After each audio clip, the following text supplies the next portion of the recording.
Rapaziada, estamos de volta no Money Down, agora com um formato novo, sem o fofo. A gente vai tentar fazer uma parada muito mais dinâmica e a gente vai começar falando sobre as principais coisas que aconteceram na semana. Então, Tuninho, manda bala aí. Então, a gente vai começar falando do Green Bay Packers. Eu acho que nessas duas primeiras semanas ele vai se mostrar um time bem sólido e um time bem capaz de brigar pelo Super Bowl esse ano, né? A defesa vem muito sólida. O Michael Parsons até falou que se não tomam mais de 20 pontos, e se o QB fizer mais de 20, a chance deles ganharem é muito grande. De outro lado, a gente tem o Chiefs, que jogou aqui no Brasil e teve pela primeira vez na história Mahomes começando 0-2 na temporada. Parece que ele tá jogando sozinho, correndo pela vida dele, sem recebedores, o Rice suspenso, o Worth machucado, Kelsey dropando bola na endzone. Eles podiam ter ganhado do Eagles na última rodada, acabaram dando mole. A defesa pelo menos apareceu nesse jogo, jogou bem melhor do que jogou aqui no Brasil, foi agressiva, mostrou sua personalidade. Mas, cara, dentro de casa, derrota pro atual campeão, a confiança tá lá embaixo. Sorte deles que eles pegam o Giants agora. Né? Isso aí. Cara, falar um pouco agora também do Eagles, que é um dos times que vem mostrando o seu poder, já campeão do Super Bowl no ano passado, pega duas equipes difíceis de vencer, primeiro o duelo divisional contra o Cowboys e depois contra o Chiefs, que a gente sabe que a carne de pescoço para qualquer um, é um time que é muito forte mesmo, não vindo bem na temporada, e tem dois jogos complicados, mas duas vitórias, né? Eu acho que o time vai deslanchar na temporada e também é um grande favorito aí para buscar o Super Bowl. É verdade. E do outro lado também a gente tem o Dolphins, primeira vez em 7 jogos que o Tua perde pro Patriots e agora jogando em casa. Um jogo meio doido que o Dolphins vai lá, consegue um retorno de punch para touchdown e na jogada seguinte a jogada volta e eles tomam um retorno de kickoff para touchdown. Então assim, quando eles mudam o momento todo a favor deles, vai lá e toma o TD de volta e dá essa liderança aí pro Patriots. E aí tentaram voltar no jogo, aí o Tua foi interceptado. E assim, o Tua não é um dos grandes quarterbacks aí pra você virar uma partida. E agora aí o Mike McDaniel está com o seu cargo aí em check, né? Sim. Pode ser que dê ruim para ele. Muito sondando aí o Tyreek Hill saindo, o Tua saindo da posição de QB, enfim. Esses próximos dias lá em Miami vão ser meio tensos. Eu acho que eles precisam deixar a OL um pouco mais sólida para funcionar esse time do Miami. Sem isso, acho que vai ser difícil. Agora falando um pouco do Browns, né? O Browns é a melhor defesa da NFL esse início da temporada. Cedeu no último jogo menos de 40 jardas, se não me engano, no último quarto. E isso fez. E mesmo assim eles perderam o jogo. Eles tomaram uma surra, é o time que cede menos de 200 jardas por jogo. E mesmo assim eles não conseguem vencer, cara. Eles precisam encaixar o ataque e fazer com que funcione de alguma forma. Porque a defesa está produzindo, mas o ataque não vai indo bem. Era o que era esperado, né? Uma sala de quarterbacks ali com 5 QBs que eles tiveram na off-season e eles não sabem quem é o titular, eles não sabem quem vai ser o futuro. Então é meio complicado quando você tem esse tipo de situação. Você não tem um cara que está 100% confiante para levar o trabalho adiante. Então o Browns, de novo, já nos últimos tempos aí tem uma boa defesa, mas não consegue performar melhor. Faltam armas ofensivas também, né? Faltam mais light, talvez, né? O running back eles deixaram o Chubb embora. E não sei se o Quinton Justice ainda vai ser a resposta deles, né? Vamos ver como vai ser durante a temporada. Falando sobre algumas performances da posição de quarterback, que é exatamente o que a gente falou agora, a gente teve o Joe Burrow que, assim, levou o Bengals a 2 vitórias. É tão difícil o Bengals começar bem uma temporada e eles começam 2-0 e aí, quando você acha que tá indo tudo bem, desaba tudo vai por água abaixo, vem a lesão, uma lesão totalmente esquisita do Joe Burrow, totalmente diferente de tudo que a gente vê na NFL. Vai perder pelo menos 3 meses com a cirurgia, pode ser até que perca a temporada. O Browns está tentando aí trazer algum quarterback para pelo menos manter eles vivos, né, nessa temporada para que o Joe Burrow possa voltar e ter ainda chance de playoffs e Super Bowl, enfim, mas fica muito complicado sem o seu principal quarterback. Joe Burrow, que é um dos melhores quarterbacks da NFL, mas que vem sofrendo com lesão já nas últimas temporadas, né? Ele tá tendo uma carreira assim mais ou menos parecida com o Andrew Luck, né? Que era um quarterback muito promissor, que todo mundo via como um futuro da liga assim, e repetidas lesões, vem tirando ele aí. Eu acho que um cara que pode ficar de olho aí, o Kirk Cousins está no banco de Atlanta, é um QB que já teve certo na NFL, talvez possa levar esse Bengals aí a voos maiores. É verdade. Tem o Garoppolo também, que tá no banco lá do Rams. Enfim. E do outro lado a gente viu o Jared Goff lançando para 5 touchdowns numa vitória do Lions. Duelo de divisão contra o Bears, um duelo que era importante para o Lions porque tinha perdido o Ben Johnson, né? Então eles precisavam provar, né, que eles ainda conseguiam pontuar sem aquela mente brilhante ofensiva e mostraram isso. E o Jared Goff lançou para 5 TDs, teve uma estreia bem ruim contra o Green Bay Packers, mas agora já parece que colocou as coisas nos trilhos. Uma excelente vitória, uma excelente performance, né, do Jared Goff. Do lado dos Special Teams, Toninho, o seu kicker favorito da NFL? Esquece, cara. O Ben Aubrey é um cara absurdo, né? Eu acho que qualquer chute dele, mano, parece que a bola vai entrar. Ele daqui a pouco tá chutando da linha de 30 de defesa, assim, ele é bizarro, ele chuta, qualquer chute a bola vai passando, você imaginando que ela passa 70, 80 jardas ainda dentro do field goal, independente de onde ele chuta. Para você ter noção, ele é o único kicker, ele tem 2 chutes para mais 64 jardas na NFL, né? Sendo que todos os outros kickers da história da NFL só tem também 2 chutes. Então, para tu ver como ele é um cara sobre-humano, e eu tenho a sorte de ter ele no Fantasy aí. Bizarro. E assim, a gente viu que teve um kicker na pré-temporada que meteu de 70. Que é Little do Giants, do Jaguars. Do Jaguars. Então, esse recorde aí vai ser quebrado essa temporada. Com certeza. Se o Brandon Aubrey tiver a oportunidade, ele vai chutar e ele vai matar, porque foi o que você falou, cara. Aquele chute dele para levar o jogo para prorrogação. Passava mais uns 10. Passava mais 10 jardas. Tranquilo. E tudo acontece contra o Giants, a gente já viu isso. O Giants conseguiu ter um jogo espetacular. O Russell Wilson lançou para 450 jardas, recorde da carreira. Pô, os 2 wide receivers, o Dale Robinson, Malik Neighbors, jogando muita bola. O Russell Wilson conseguiu virar o jogo no finalzinho. A minha dica ainda lá no grupo do Telegram era, cara, vitória do Cowboys, estava pagando 1,40 e na minha cabeça era muito tranquilo. E aí o Giants virou no finalzinho e eu falei, cara, vai por água abaixo, não é possível, cara. E aí o Dak conseguiu um passe no meio, posicionando seu kicker no chute de 64, porque eles confiam muito no Brandon Aubrey, não tem jeito. Ele é um dos nossos vencedores da semana, né? O Brandon Aubrey, que está se estabelecendo aí como um dos melhores kickers. Mas a gente tem também o New England, né? New England precisava dessa vitória em Miami, sabe que é difícil ganhar lá em Miami. Não ganhava 9 anos, E você, como torcedor do Patriots, cara, teve uma derrota ruim contra o time do Raiders na primeira semana e precisava dessa vitória na segunda semana. Com certeza, cara. Eu acho que o ataque do Patriots vai deixar um pouco a desejar. Eu acho que a linha ofensiva teve grandes problemas na semana 1, só que agora na semana os 2 calouros não cederam nenhuma pressão, conseguiram jogar bem melhor, o Jared Wilson e o Will Campbell, todos pelo lado esquerdo da linha. Então, produziu o melhor ataque, foi mais tranquilo pro Drake May, que jogou muita bola também nessa semana. E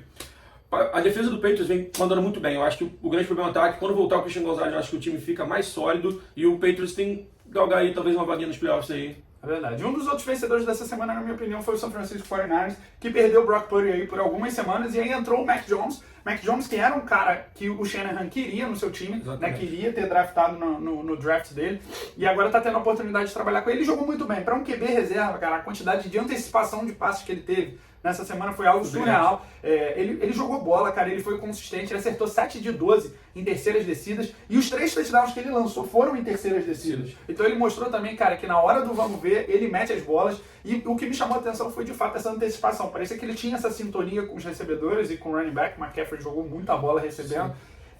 E a volta de Juan Jennings também. Exato. E o Fred Warner matando o jogo no final também, joga muita bola. Disparado melhor linebacker da NFL.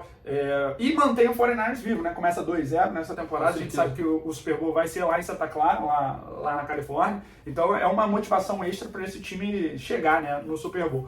Eu acho que isso prova um pouco da qualidade do Kyle Shanahan, né? Porque ele roda um esquema parecido desde o tempo do Garoppolo, veio o Purdy e veio o Mac Jones e tudo continuou funcionando. Eles perderam o Kittle, perderam o Ayuk, perderam vários jogadores e mesmo assim o Debo foi embora também na off-season, então mesmo assim eles continuam produzindo, fazendo mais do mesmo e sempre dando certo. Impressionante. A gente não pode deixar de falar do Colts também, né? Um time que venceu 2 jogos, que era inesperado, ainda mais com o Daniel Jones, um time que ainda não pantou, não deu nenhum punch, né? Só pontuação nessa temporada, tá com um ataque voando e, assim, é muito maneiro a gente ver a evolução do Daniel Jones e ele poder performar, porque ele não conseguiu no Giants, obviamente. Do lado das derrotas, né, da semana, cara, fala um pouquinho pra gente da defesa do Broncos, né? Porque o Broncos estava ganhando o jogo e conseguiu entregar a paçoca. Exatamente. Eu acho que para todo mundo a defesa do Broncos é uma das melhores da liga, né? Pô, mostrou bastante isso no primeiro jogo também. E no segundo jogo com o Colts, que é um time que a gente ainda fica nessa expectativa, fala assim, pô, uma hora eles vão cair. Não é esse time todo que eles vêm jogando, né? Mas o da defesa do Broncos não conseguiu parar o Jonathan Taylor, que amassou o jogo, entendeu? E fracassou no momento que não dá para fracassar e o Colts ganha essa vitória, consegue essa vitória meio amarga para Denver aí. É uma falta boba também no field goal, eles erraram o field goal, eles fizeram a falta no long snapper, coisa que não pode fazer, é o bobo. Que não dá pra acontecer. A gente tem também um dos perdedores, o New York Jets, principalmente com o seu ataque, né? Teve uma primeira semana que chamou a atenção, fez mais de 30 pontos, né, contra os Steelers, e aí nessa segunda semana contra a Buffalo foi horrível, nada deu certo pro Justin Fields, inclusive teve uma concussão. O único touchdown que o ataque teve foi com o Tyrod Taylor, que vai ser o starter nessa próxima semana. E pra gente fechar esses derrotados, né, a gente fala um pouquinho do Bengals, né? Que venceu, mas perdeu. Não convenceu, né? Porque, cara, eu acho que o Joe Burrow, pra mim, ele talvez fosse o favorito a vir MVP nessa temporada. Ele jogou muito ano passado, na segunda metade da temporada, junto com o Ja'Marr Chase. aí ele se machuca e você vê a temporada saindo pelas suas mãos, né? É o que a gente falou, eles vão tentar buscar aí no quarterback, tentar achar uma solução, mas não sei se vai ser fácil, não sei se vai ser funcional isso. Sem o Burrow, eu acho que aquele time não deslancha e vai acabar podendo ficar fora dos playoffs aí. Um injury report aí pra gente fechar essa primeira parte, principalmente de quarterbacks, tá? J.J. McCarthy tá fora, machucado, Brock Purdy segue fora, Justin Fields concussão, a gente tem, obviamente, o Burrow machucado, que vai perder pelo menos 3 meses, e a gente tem o Jayden Daniels também do Commanders machucado, que é incerteza ainda, não tem 100% de certeza se ele joga nessa semana 3, mas também é bastante dúvida. Então só aí a gente já tem 5 QBs que podem estar fora aí já nessa próxima semana. Bom, vamos para as nossas dicas. Fiquem ligados no Telegram, porque a gente vai mandar mais lá também. Aqui são só 4. Eu vou dar uma dica futura no final. E também tem uma história engraçadinha aí que a gente está dando algumas dicas na BFA. Verdade. Na Liga de Futebol Americano aqui do Brasil. Cara, a gente matou o odd 13 nessa última rodada. Foi boa mesmo. E assim, de futebol americano aqui no Brasil, cara. A gente entende mais ainda. A gente entende mais ainda. Então eu vou começar, não tem como, cara, eu não começar falando aqui do Kansas City Chiefs, que no Sunday Night pega o New York Giants. O Kansas City Chiefs precisa de uma vitória, não dá pra começar 0-3. Se começar 0-3, acabou a vida, né? Não tem condição. Então a vitória do Kansas City tá pagando 1,37, por incrível que pareça. 1,37. Então a gente vai pegar essa vitória aí do Kansas City Chiefs combinado, tá? Combinado com menos de 30 pontos do Giants. Tá? Então eu sei que o Giants meteu bastante ponto nessa última rodada, mas a defesa de Kansas City é totalmente diferente. É uma defesa bem sólida, a gente da sobre defesa do Cowboys. Não vejo o Giants metendo mais de 30 pontos na defesa do Kansas City Chiefs, que manda muita blitz, manda muita pressão. Russell Wilson vai sentir essa pressão, diferente do Cowboys, que costuma pressionar só com 4 jogadores. Então essa odd aí vai estar dando mais ou menos aí 1,50. É uma odd que eu estou bem seguro de entrar. Eu vou falar agora do Packers, que joga contra o Browns. O Browns é uma excelente defesa, mas o Packers vem mostrando um time sólido, talvez seja o melhor time da NFL nesse momento. E como a gente tem visto nos últimos jogos, nos últimos 8 jogos, 9 jogos, se não me engano, completou no jogo passado, o Josh Jacobs vem fazendo um touchdown, né? E eu acho que nada mais justo que, mesmo com essa defesa do Browns, cedeu 41 pontos pro Ravens essa semana passada. Então, eu acho que o Packers vai ter um jogo sólido e o Josh Jacobs vai fazer mais um TD pro Josh Jacobs marcar a qualquer momento, tá pagando odd 1,50. Eu acho que isso vai acontecer, eu acho que o time vai ajudar ele a bater o recorde da NFL. Todo time sabe o quanto eles ajudam os jogadores a isso acontecer. Faltam, se não me engano, 3 ou 4 jogos para ele bater o recorde. Então eu acho que o time vai ajudar e ele vai entrar na endzone mais uma vez. É verdade. A minha outra dica para essa semana é o time do Buccaneers, que é uma sensação, né? O Baker jogando muita bola, conseguiu vencer um jogo difícil, né? No Monday Night contra Houston, lá em Houston. O cara tá, meu irmão, ele tá cozinhando literalmente, tá absurdo. E o Buccaneers vai enfrentar o New York Jets em casa sem o Justin Fields, né? O Tyrod Taylor vai ser o TB. Então aqui, Moneyline do Tampa Bay tá pagando 1,35. E aí a minha junção nessa Moneyline aí, dá pra você fazer muita coisa. Dá pra você pegar umas recepções do Mike Evans, dá pra você pegar umas recepções do Ibuka, dá pra fazer muita coisa. Mas o que eu vou brincar aqui é pra que os dois times não pontuem todos os quartos. Ou seja, pra gente ganhar, Tampa Bay tem que ganhar e os dois times não podem pontuar todos os quartos, que é uma loucura. Difícil também. Muito difícil, principalmente falando desse ataque do Jets. Né, ele tá pagando aí 1,42, 1,43, que é a odd que a gente gosta, aquela odd segura. E essa é a minha segunda dica pra essa semana. Cara, agora eu vou pra minha segunda dica essa semana, no jogo do Bills e do Dolphins. O Bills joga em casa contra o Dolphins, tá? O Bills vem apresentando muito futebol americano nessas primeiras semanas. E a minha bet vai ser pro Josh Allen ter mais de 200 jardas de scrimmage, ou seja, tanto correndo quanto passando a bola, e mais de 50 jardas de James Cook corrida, que no jogo passado teve 132 jardas corridas. Eu acho que vai ser uma odd bate 1,55, e eu acredito que vai bater tranquilo contra o Dolphins. Eu acho que o Bills, modéstia à parte, amassa esse jogo. E eu acho que vai bater com tranquilidade assim, né? O Josh Allen vem jogando muita bola, quer buscar mais um prêmio de MVP. O James Cook lidera os running backs no Fantasy, então eu acho que tem tudo para dar certo. É isso. E para fechar, a odd futura da semana, o Toninho não sabe, Eagles para ganhar a divisão pagando 1,47, dentro ou fora? Eagles ganha a divisão 1,47 dentro. Dentro. Não tem como ficar de fora dessa. A gente já viu o Commanders que pode perder o Jayden Daniels aí por algumas semanas. Não tá voando como tá a temporada passada. A gente sabe que o segundo ano de QB é difícil. A galera estuda o tape. Meu irmão, é complicado. A gente vê o Cowboys, que é um time que não impressiona. Lutou pra ganhar do Giants, que é um time fraco. E tem o Giants, que é um time fraco. Então, assim, o Eagles, pra garantir essa divisão, pagar 1,47, pra mim, é dado. É dado. Então, é uma odd futura aí que você pode pegar agora. já para garantir aí que Até porque ela deve cair daqui a pouco, com certeza. Ela deve cair já já. Então fica ligado, grupo do Telegram, tá? Entra no grupo, a gente vai mandar mais dicas lá. Na sexta-feira, a gente vai mandar aqui, o Fofo vai participar mandando o vídeo sobre college football, dando a dica dele, ele vai ficar essa temporada como college, especialista em college, sabe muita coisa de college. Viciado. Então ele vai falar dos 2 principais jogos da rodada e as dicas dele para os jogos da rodada. Então a gente vai ter aí 2 vídeos na semana, um vídeo sobre NFL, um vídeo sobre college. Vamos pra cima, se inscreve no Telegram, curte o vídeo, galera, segue comenta a gente aí, e vamos pra cima. É nóis. Abraço.